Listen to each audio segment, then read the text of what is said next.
Geçiyorum.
Baba geldi. Maşallah.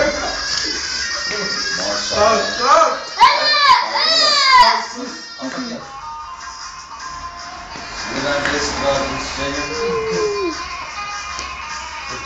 Merve beni de çek.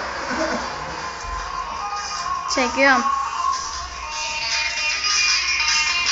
Sen de o cam kapağını al gel ama ne söyleyelim camdan. Al oradan. O cam kapağını al lan. Ya bu anladın mı? Al lan.